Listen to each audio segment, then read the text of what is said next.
Olá, seja muito bem-vindo e muito bem-vinda aqui ao Nada Trivial. Segunda-feira, dia de Inspiring Brains, aquele quadro do Nada Trivial que inspira você pelos caminhos da neurociência. Sempre tem alguém aqui que passou por essa aventura de colocar neurociência na sua vida e que vem nos contar o porquê, como foi, o que ela conta dessa experiência.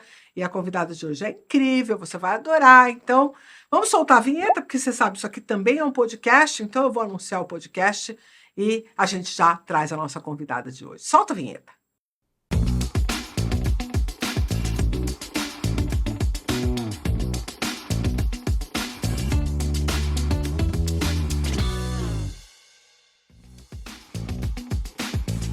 Olá, seja bem-vindo ao Inspiring Brains, o seu podcast, que também é um quadro do canal Nada Trivial no YouTube. Se você está nos ouvindo aqui nas plataformas de podcast, saiba que você pode também assistir a esse videocast lá no YouTube, no canal Nada Trivial. Mas mesmo que você esteja por aqui, não vá até lá, não deixe de deixar seu comentário, compartilhar isso com as pessoas, comentar o valor desse quadro aqui para você, porque aí mais gente vem para cá e a gente consegue fazer isso chegar a muito mais pessoas. Lá no Nada Trivial, ou aqui no Nada Trivial, depende de onde você está, a gente sempre discute neurociência aplicada. E hoje a gente recebe a querida Mariana, que veio aqui contar pra gente. Seja bem-vinda, minha querida. Obrigada. Prazer te receber por aqui. O prazer é todo meu poder estar aqui hoje. Nossa, que honra. E a perspectiva, né, da gente tratar desse tema aqui é que você conte um pouco pra gente como é que você foi parar na neurociência, né, Mari? Então já começa. Aqui você disse que aqui em São Paulo você virou mar? Virei mar. Foi então até estranho no começo, mas paulistano, agora eu já me acostumei. Paulistano tem essa mania mesmo, não consegue falar o nome inteiro da. Então, Mar, conta pra mim como é que foi essa sua jornada, como é que você chegou lá, o que que você foi procurar na neurociência? Então, sou pedagoga, sou educadora, né? Há muito tempo? Sim, há mais de 20 anos. Começou cedo, Comecei criança? cedo, aquela coisa, a adolescente que virou pedagoga, né? Professora, foi buscar a família de muitos professores. E tinha uma história de vocação, uma história de... Tem uma história de vocação aí bem arraigada, porque, inclusive, meus primos falam que eu era uma criança que achava que sabia cuidar de criança.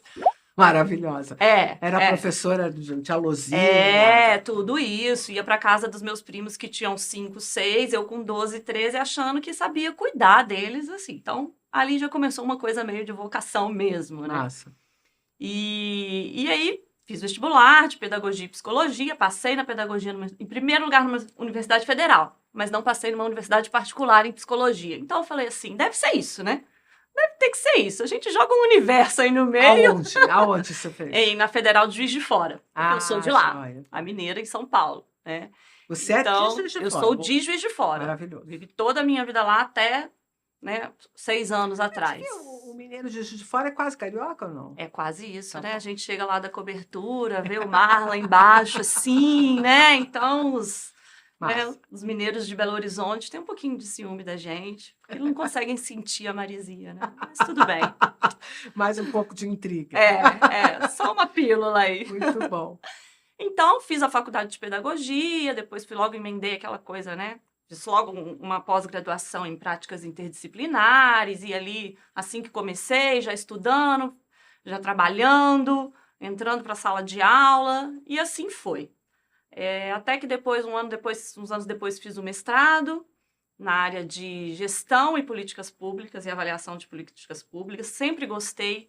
É uma coisa assim eu sou uma pessoa muito intrigada, sabe, Carla? As coisas que me intrigam eu quero estudar. Então, se você falar assim, a Mariana vem estudando desde o começo até hoje um mesmo tema... Não é isso. Não. Eu vou no que vai acontecendo, sou muito curiosa, fico intrigada e quero saber, quero respostas. O que você foi buscar lá nas políticas públicas? Então, eu gostava muito de avaliação. Tá. Era um tema que, para mim, era muito doído dentro da sala de aula e da escola. E como eu sempre trabalhei na rede privada, eu tinha uma coisa também, assim, de universidade pública, eu tinha que dar alguma retribuição, eu fui estudar política pública de avaliação, alfabetização. E aí, estava no auge da provinha Brasil, ela começando ali. Em Minas, a gente tem, né, um sistema de avaliação já bem consolidado na época, e a gente tinha lá o Centro de Políticas Públicas e Avaliação, o CAED, que eu trabalhei durante muitos anos. É mesmo? Eu não sabia dessa sua história. Fui coordenadora de material didático, trabalhei em EAD, formando professores, diretores do Brasil inteiro, assim, mandando prova por barco para as pessoas poderem fazer material didático. Que legal. Então, acabou que foi uma coisa meio que do contexto onde eu estava, uma vontade de atrelar uma coisa e outra, e fui estudar avaliação de políticas públicas. Mas aí isso você fez em Brasília, não? Não, em São Paulo, em Juiz de Fora. Em Juiz de Fora. Em Juiz de Fora. Ah. E aí, a partir de que fiz o mestrado, as coisas se abriram, né? Foi onde eu fui trabalhar no CAED, fui para Brasília também, porque tinha passado num concurso lá, no Sara Kubitschek, fiquei 6 meses, mas não era a praia, era muito assim, fui, acabei voltando, casei, aí vem aquela coisa, né? Teve filho, continuou, voltei para a escola, porque com filha, dinâmica, tudo Juiz de Fora. Maravilha. Até que eu fui fazer psicopedagogia. Falei, preciso voltar a estudar.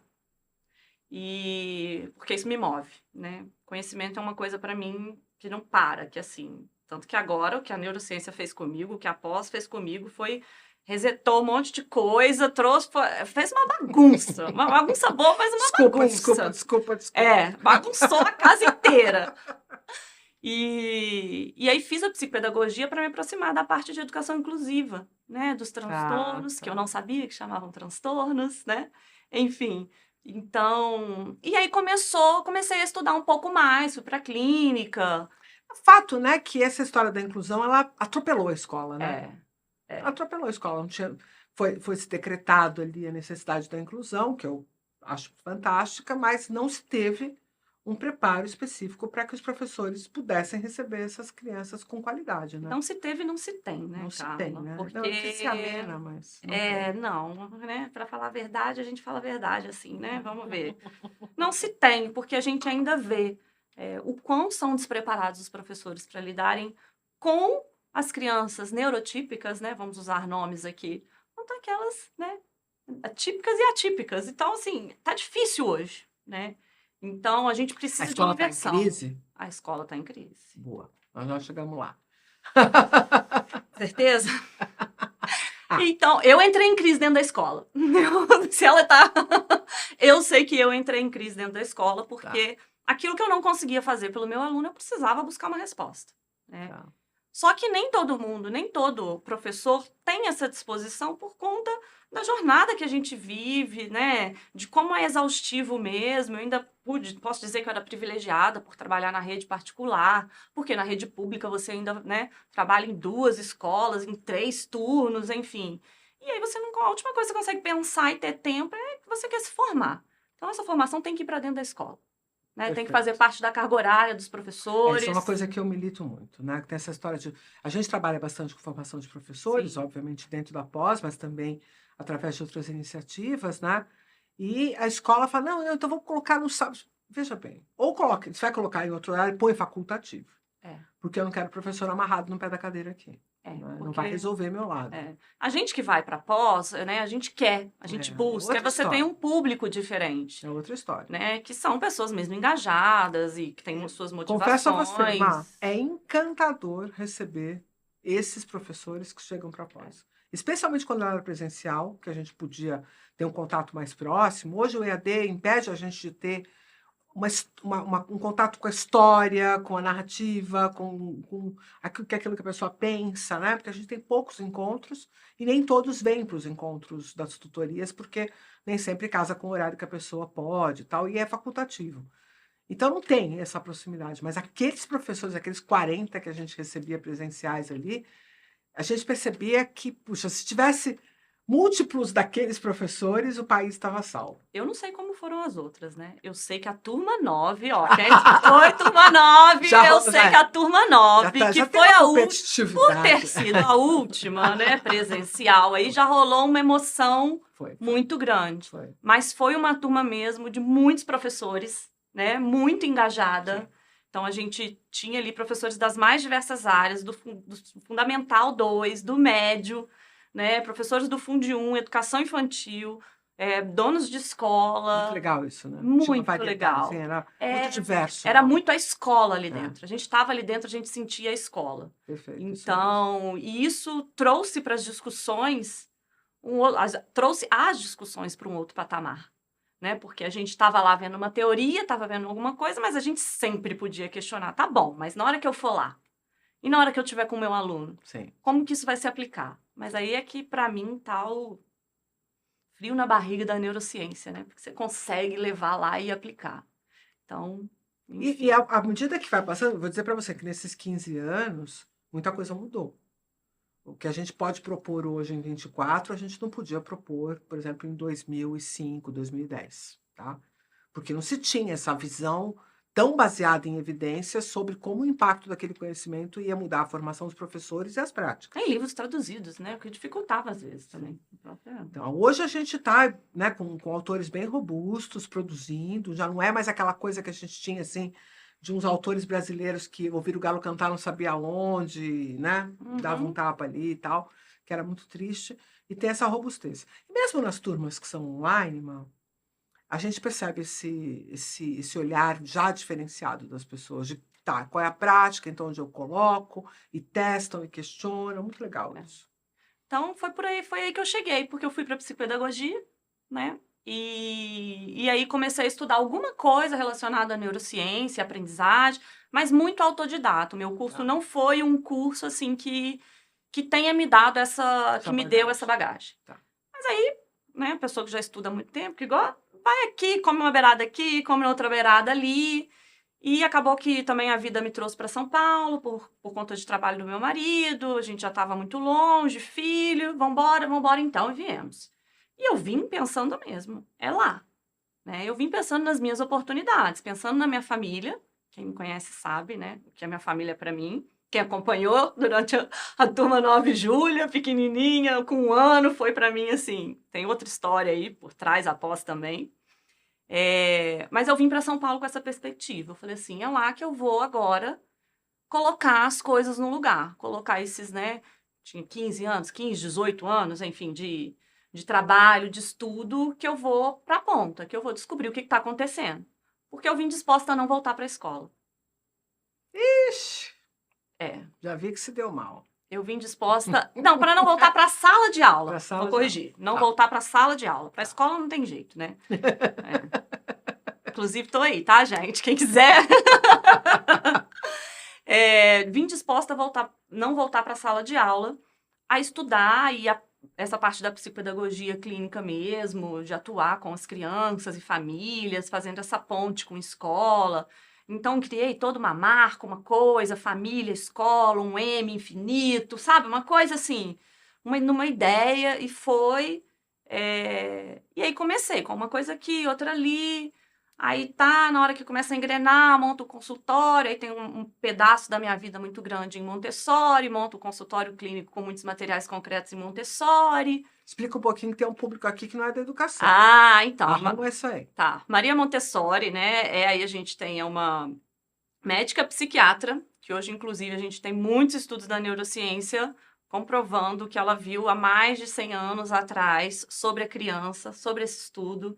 E, né, então, assim, é uma pedagogia que a gente tem, em que ela tem uma filosofia muito de educação para a paz, e ela trabalha, né, a sala é todo um ambiente montado, preparado, é o adulto preparado, a gente poderia fazer uma conversa aqui só dela, então só vou fazer um parênteses. E eu trabalhei muitos anos em escola montessoriana. Eu me lembro de você, a cada aula, colocando Montessori em cima da mesa para a gente debater. Muito a menina legal. Montessori, né? Eu sempre trazia. E apesar de que eu ia fazer o trabalho final de Montessori, e resolvi não fazer, porque outras coisas me chamaram a atenção, assim como Montessori, né? Então, essa bagagem de todo esse material concreto, esse ensino estruturado, esse olhar para a criança, do tempo dela, né? Que a criança, até os 4, 5 anos, ela é uma criança do fazer, do movimento, então é por aí que você ensina. Depois ela é uma criança que a linguagem já está desenvolvida, e aí a gente vai entender por quê quando a gente estuda o cérebro, e que a partir dali ela quer que você ajude ela a pensar por ela mesma e não a fazer por ela mesma. São frases que Montessori tem aí desses períodos, né? Ela falava já de períodos sensíveis. Muito legal. Então, Mas você não acha curioso, Má, que boa parte dos pedagogos que realmente impactaram a pedagogia tenham vindo da área da saúde? Então, A gente tem tanto médico nesse lugar. é curioso, eu sempre fugi da área da saúde. Eu nunca quis fazer nada da área da saúde. Então, quando eu me vi num laboratório de anatomia, estudando, vendo aqueles pedaços de cérebro, eu falei, gente, o que eu estou fazendo aqui? Aquela primeira aula é impactante, né? E é maravilhoso. Então, assim, era o último lugar que eu queria estar na área da saúde. E hoje é uma das áreas que eu mais me aproximo. Ai, que louco, né? Porque educação é saúde. Né? É mente, é corpo, você tem que ter um corpo saudável, você tem que entender que saúde é essa, que esse indivíduo precisa, que bem-estar é esse, que promove o desenvolvimento. Né? Então, aí acabei vindo para São Paulo nessa perspectiva, e só que aí veio pandemia, quando eu montei meu consultório lindo lá, quando eu estava falando de Montessori, né? Com todos os materiais, e veio pandemia, a coisa não engrenou muito, eu engravidei no meio da pandemia, veio Júlia também, mas aí assim que ela estava prestes a completar 1 ano, eu falei assim, não, eu preciso cuidar de mim. Que foi aquele momento que todo mundo, né, deu aquela pirada, e eu com a gestação, longe de todo mundo, ela... Nossa. Teve determinadas situações vividas na pandemia que foram especialmente desafiadoras, né? Então, pessoas que já, por acaso, já estivessem em tratamento de doença, pessoas que estavam com uma situação como uma gestação, né? Uma mudança, sei lá, de carreira, uma mudança de vida. A pessoa resolveu mudar de emprego, tará, e se jogar no mundo no dia 10 de março. Aí, dia 13, fecha tudo e tal. Eu conheci uns casos, assim, intrigantes, né? De gente que foi pega de calça curta, vamos dizer assim. Exatamente, foi isso. Porque foi nesse ano que eu montei. Logo depois engravidei, ela nasceu 1 ano depois da pandemia, mas quando estava vindo outra onda também, então foi um pouco conturbado. Mas deu tudo certo. E aí eu falei, não, agora eu preciso estudar. E eu falei, eu quero estudar neurociência. Quero estudar esse negócio porque já não está bastando mais ser autodidata. Né? Entendi. Fora que é difícil, né? Porque tem muita gente falando, né? Tem uma polifonia e nem todo mundo sabendo o que está fazendo. Foi aí que eu esbarrei, que eu vi que eu precisava de um bom curso mesmo. E aí, assim, eu preciso de uma orientação, porque é tanta gente falando de função executiva dentro da escola, e aí, de repente, você ouve umas coisas que começam a não fazer sentido, aí você estuda um pouquinho mais sozinha, você começa a ler coisas e você começa a falar, mas espera aí, não, isso aqui não faz sentido dentro do que eu estava estudando lá. Né? E aí eu falei, preciso organizar tudo isso. Boa. E aí buscando, né, já estava para abrir a turma, eu fiz inscrição assim, nos 45 do segundo tempo. É mesmo? Vai. Já tinha meio que encerrado, eu mandei um e-mail para Marília, foi para ela, inclusive, que foi ela que me respondeu, não foi nem Karina, eu consegui o e-mail dela, olha isso. Atropelou, foi parar lá na coordenação. Fui, que eu falei assim, não, eu tenho que conseguir. Aí mandei todo um histórico lá, fiz um drama. Não, dá tempo, a turma não vai começar em março, vai começar em abril. Porque aí a pandemia segurou tudo. Aí deu tudo certo, consegui, entrei na turma e foi, pra mim foi assim, tava todo mundo feliz lá. Marília foi sua orientadora? Marília foi minha orientadora. Eu vi que tinha um carinho especial. Tive que parir o TCC antes do Caio, né? Caio tá chegando. Se não tiver chegado, né? Enquanto a gente publicar esse vídeo, possivelmente o Caio já vai ter chegado. Pois é. Então... Marília, nossa querida coordenadora, tá grávida, esperando seu primeiro filho para esses dias. Então, provável quando esse vídeo for publicado, o Caio já será uma verdade entre nós concreta e não essa figura abstrata que a gente tem que lidar dentro da barriga da mãe. Marília é uma entidade, né? Praticamente. Porque naquela pós, assim, do que você conversasse com ela, falasse com ela, você tinha ali uma resposta e com toda aquela calma. Esse é o problema da Má, né? Ela dá a sensação de que dali não vai sair nada. Ela começa a abrir a boca...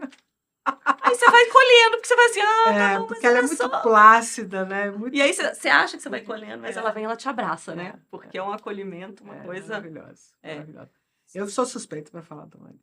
Não tenho como Agora eu também, porque depois dos trancos e barrancos aí, porque, enfim, com a maternidade agora, sem rede de apoio, foi tudo muito mais difícil, né? Sim. A mulher tem que entrar a maternidade no nosso currículo. Nosso Lattes lá tem que ter um campo da maternidade. E a gente precisa, na verdade, criar redes de apoio mais amplas, que não dependam só da família.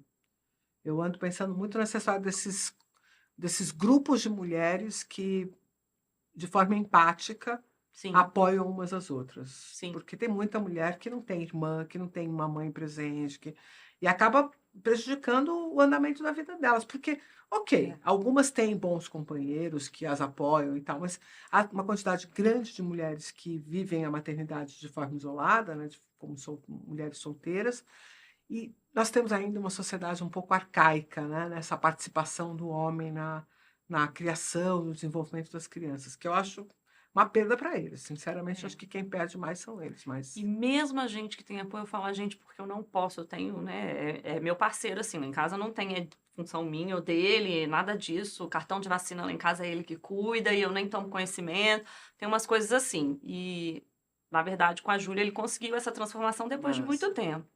Mas ainda assim, eu vejo também o quanto é difícil, porque socialmente a pressão é muito grande. E vamos lá, né? Provavelmente, não todas de nós, mas algumas que realmente vivem a questão da maternidade de forma muito profunda, se deixam levar por todas as químicas que inundam o nosso cérebro, né? Toda a ocitocina emborrecedora, um pouquinho de progesterona, que também ajuda, né? Sabem esta realidade dentro de nós, quer dizer, sobre a cobrança que nós mesmos impomos. Né? Porque mesmo tendo todo esse apoio, mesmo tendo toda essa presença, o quanto eu me cobrei.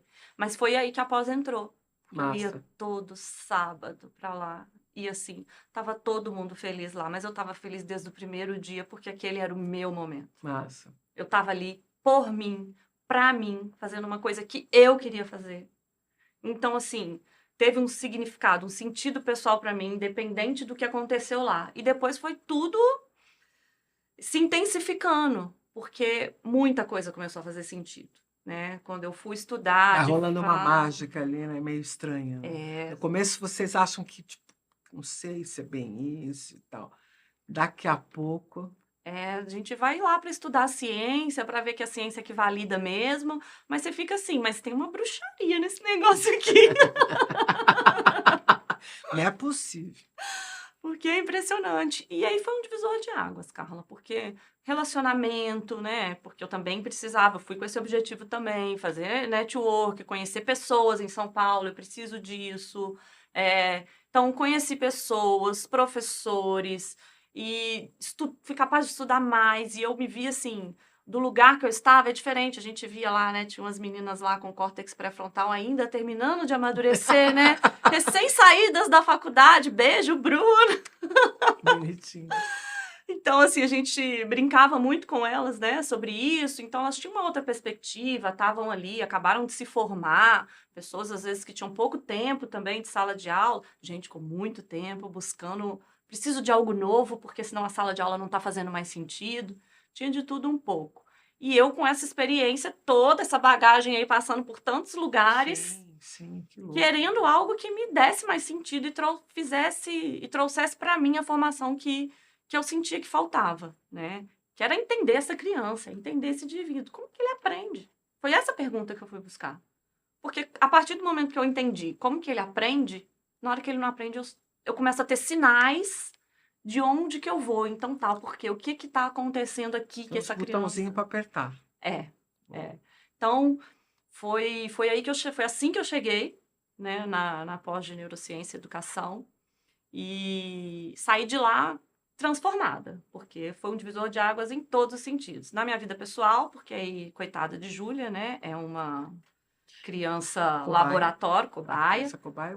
Meu filho tá vivo, tá ok, tá tudo bem. Vai ficar tudo bem? Vai ficar tudo bem. O meu filho adolescente não aguenta mais ouvir eu falar que ele estuda errado, porque o cérebro... vou em você com essa história de cérebro de novo, mãe, não é possível. Não aguenta mais. Então, 12 anos. Então, ele passou os últimos 2 anos aí ouvindo, né, a mãe falando, como estuda, como aprende, filho, mas olha só, o seu cérebro, se você não dormir, se você não se alimentar, e tudo aquilo, assim. Então, ele também já virou um mini neurocientista aí, porque acaba se interessando comigo e fala, eu vejo ele brincando com os amigos, então transformou tudo. né? Aí transforma a relação que você tem, a mulher que eu sou, por conta de todas essas experiências, a profissional, e aí foi o O divisor. autoconhecimento Sim, fez sentido aí, né? fez, porque... E aí, assim, primeiro eu passei a entender muita coisa, porque que eu busco tanto conhecimento, né? Então, assim, como que o negócio é viciante, né? Então, você tem que criar mesmo aquele hábito e quando você quer, você não para. E aí, são sinapses, são redes neurais, são redes sinápticas múltiplas que você não tem, que você precisa alimentar. Então, ficou uma coisa Torna-se bem uma possível. necessidade, né? Tornou-se uma necessidade. Uma neurociência é para todo professor?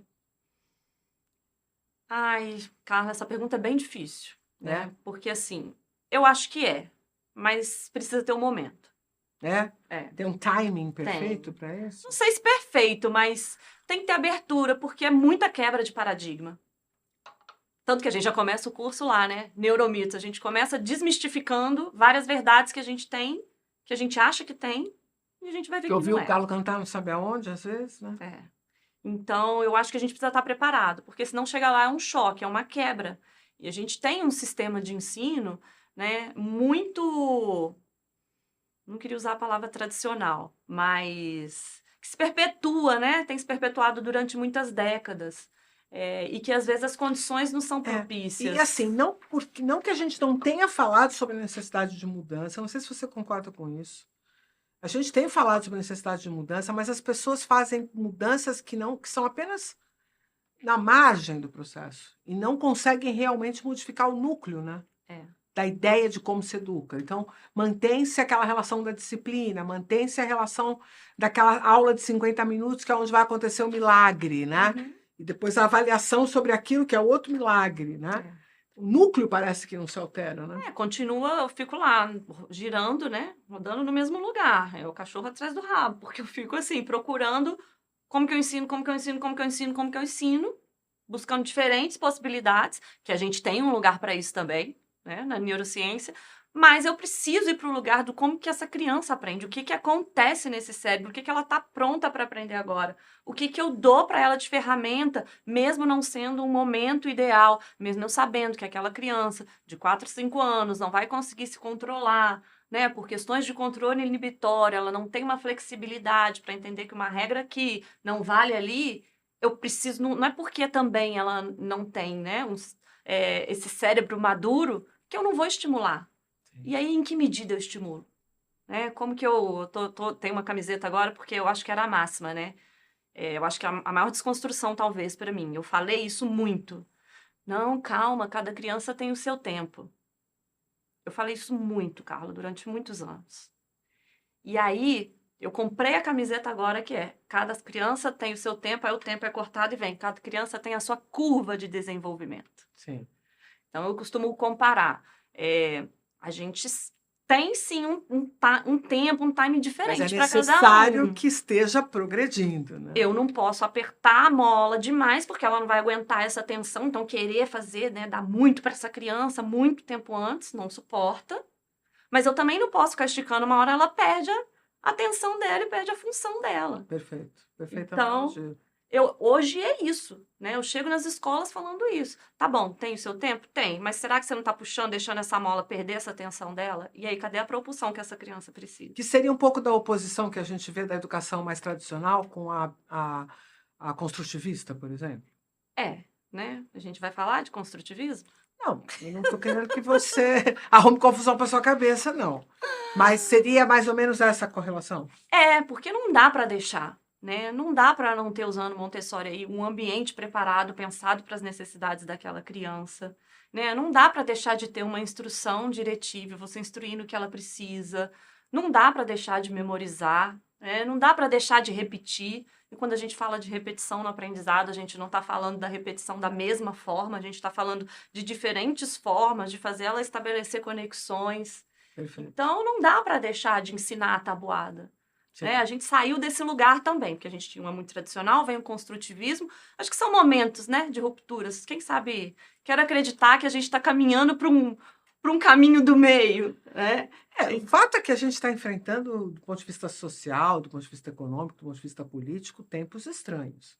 E se a educação não reagir, não começar a preparar um indivíduo mais robusto para esse enfrentamento, nós vamos ter uma ruptura dramática no nosso tecido social. Sim. A educação tem um papel fundamental em manter esse tecido funcionando. E é pensando nisso que acabou que a pós trouxe para mim uma indagação. Acho que também a maternidade nesse momento, né, relacionando com muitos pais aqui, agora não era mais professora na escola do meu filho, dos meus filhos, então me relacionava até com os pais de uma maneira diferente, e vendo tantas necessidades, tamanha mazela que a gente tem hoje no nosso país, que eu fui para o lado da orientação da educação parental. Tá.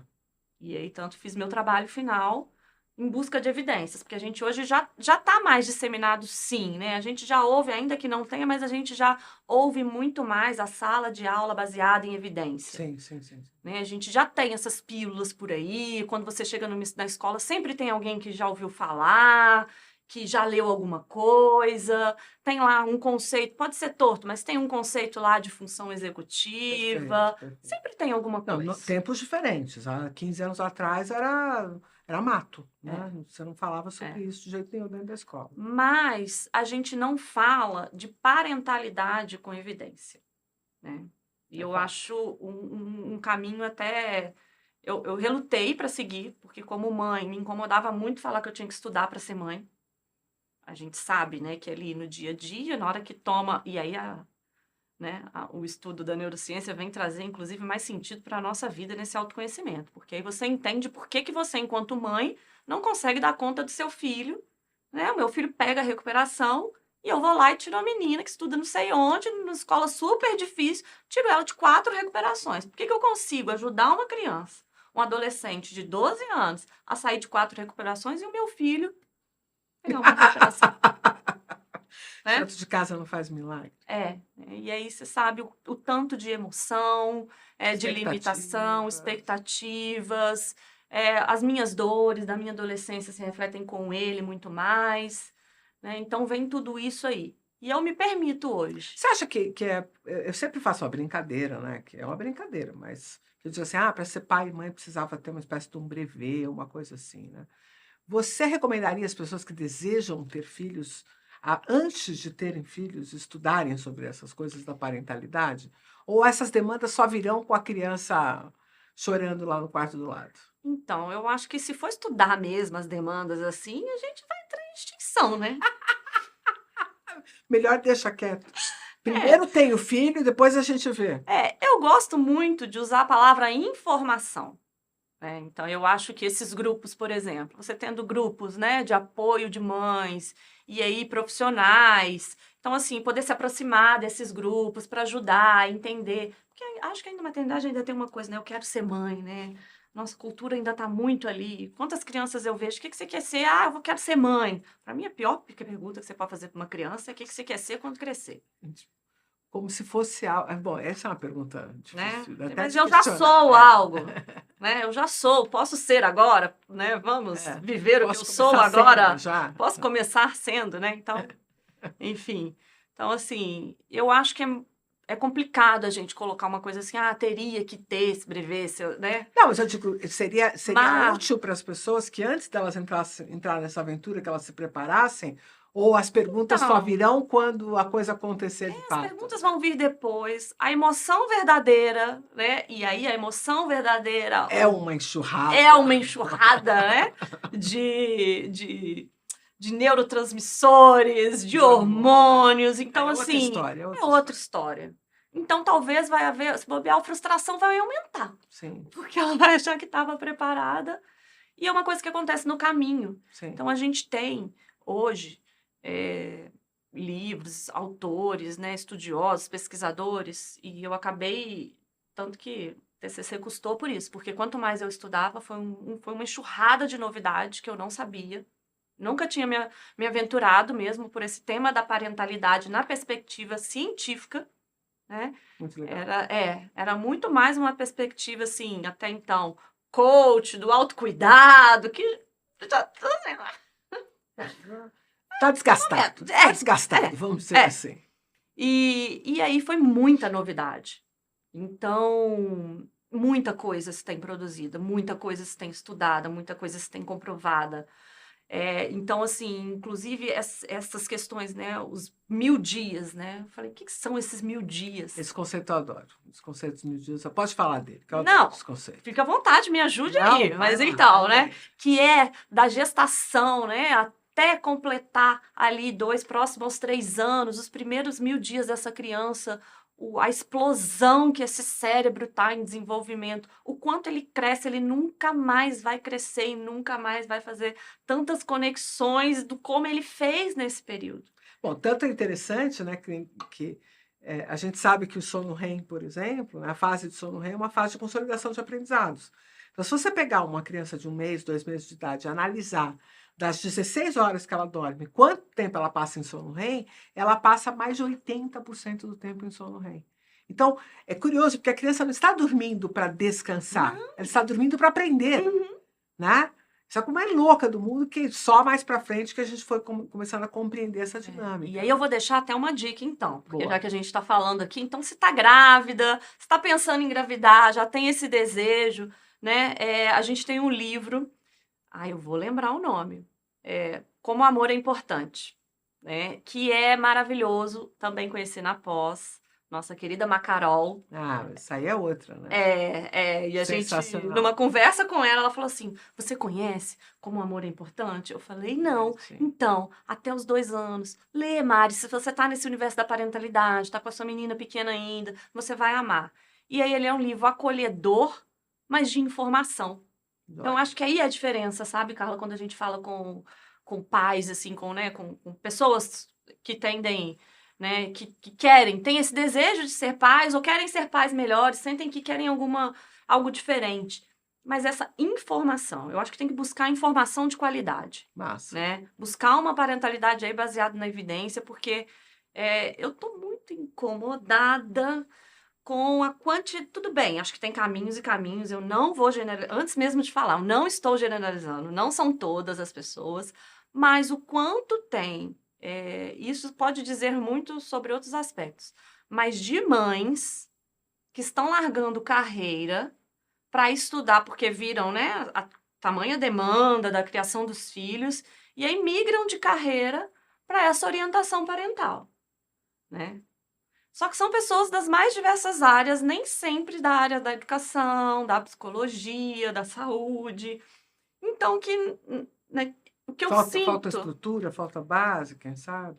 O que eu sinto é isso, aí vai para uma coisa da prática, mas assim, não adianta eu falar da minha prática aqui com os meus filhos, com você, porque é muito diferente. Sim. O que eu vivi tem com... uma família, as crianças são distintas, tem um entorno que é distinto, tem você com as suas demandas e a sua personalidade. Eu já sou diferente com os dois, com o de 12 e com o de 3. Sim. Eu hoje já tenho muito menos paciência com a Júlia e Tatinha.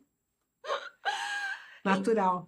Então, eu acho que falta um pouquinho disso e foi por aí que eu tentei buscar. Eu falei assim, tá, mas como pedagoga, né, na área da educação, para que área eu vou, então? Tá bom, então quero saber quais os impactos da parentalidade no desenvolvimento cognitivo que impacta no desenvolvimento acadêmico. Muito bom. Então, fui em busca de programas, né, já estudados e validados que tenham elementos. Aí, futuramente, quem sabe, a gente vem bater um papo aqui que eu vou te falar, olha, Carla, então, estudei, agora eu já sei, né, que vou te mostrar um programa que a gente validou e pensou que é dessa formação. E aí você estuda os programas, você vê a adesão é muito pequena, porque a dificuldade que tem, né, de permanecer. Quanto a neurociência te ajudou nesse caminho? 100%, né? 100%? Porque, nesse caminho Essa história da parentalidade, de você construir essa visão. Na verdade, ela me ajudou a ter mais calma. É a questão do autoconhecimento.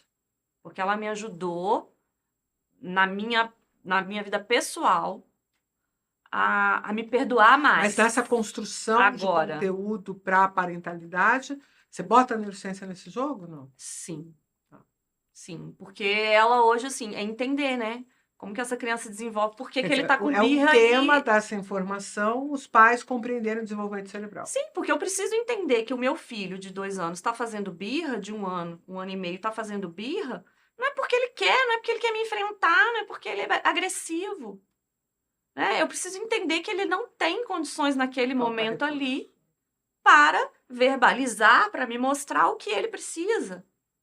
E eu não estou olhando para ele o que ele está precisando. Eu não consigo entender isso, a limitação dele. Na verdade, os adultos se deixam levar pela aura daquele nervosismo, como se tivesse um contexto robusto, semântico de adulto. Quando, na verdade, está tudo desprovido ali quase de significado. É só uma reatividade. Então, quando eu entendo... É igual quando o cachorro faz a coisa, ele sabe que eu vou viajar e ele está...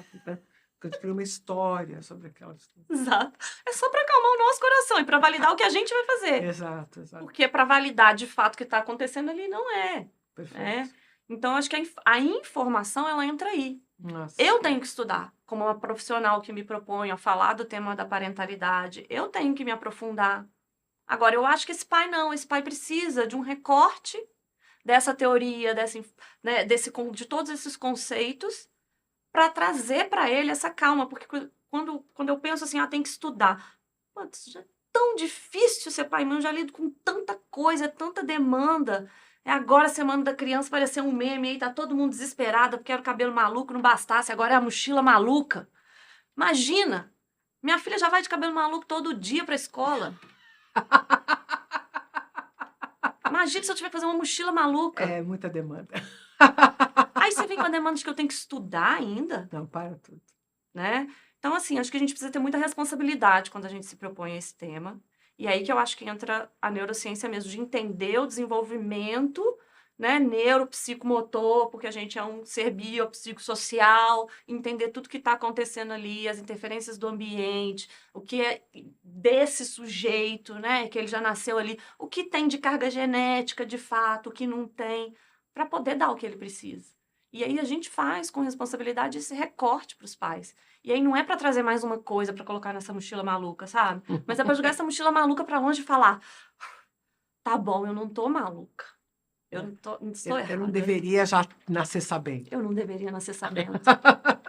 Né? Caramba, gente, que aula, hein? Que aula, que aula de neurociência, parentalidade, esses desafios de carreira que a Mari trouxe pra gente aqui hoje. Segue ela, né? Como é que te acha? Pode me achar lá no Instagram, Mariana Educa. Aí tem o site também, Mariana Educa, tudo junto. Então, assim, entra lá que tento agora, com essa loucura que é a vida de mãe, de cientista, no sentido de que está terminando aí a pós, estudando, tento trazer algumas coisas. Então, meu dia a dia, eu compartilho, na verdade, isso. Lá. O que está acontecendo. Um blogão. Um blogão. É um blogão. Muito bem. Pessoal, então... A gente só pode agradecer esse depoimento incrível de uma aluna da pós lá, ela fez o presencial, vocês já sabem, a gente agora não tem mais esse presencial, mas tem as turmas EAD, que também vão indo muito bem, obrigado, a gente está indo para a 7ª turma, já abril já começou, e a 8ª turma começa em 2025, acho que fevereiro de 2025, tá bom? Então, se você é professor, se interessou, gostou disso daqui, cola na gente aqui. Mas se você só queria saber como que a neurociência entra no nosso cotidiano, tá aí mais um depoimento incrível que a gente traz aqui. Gostou? O que você tem que fazer? Curtir, compartilhar, falar para as pessoas. Se você ouviu o podcast, manda para alguém, faz um comentário, dá uma força para a gente na plataforma que você tiver, que você vai ajudar a gente a ter mais relevância e mais engajamento nesse conteúdo que a gente produz aqui no Nada Trivial, que é o podcast Inspiring Brains. Sempre alguém trazendo uma inspiração para você começar a estudar neurociência ou levar a neurociência para a sua vida. Não esquece do valeu para o meu time que produz esse canal, e se você gosta do Nada Trivial, torne-se membro desse canal. Tem muitos conteúdos que vão ser exclusivos para membros. Já começou a rodar esse clube de membros por aqui. E a comunidade inédita, que é onde a gente recebe esses amantes da neurociência para discutir neurociência e os impactos dela na vida cotidiana, tá bom? Má, muito obrigada por você ter vindo, coração. Maravilhoso. Ficaria Volte aqui, ó, sempre. Quanto tempo conversando ainda. Você aí, ó, a gente se vê no próximo. Um abraço. Tchau.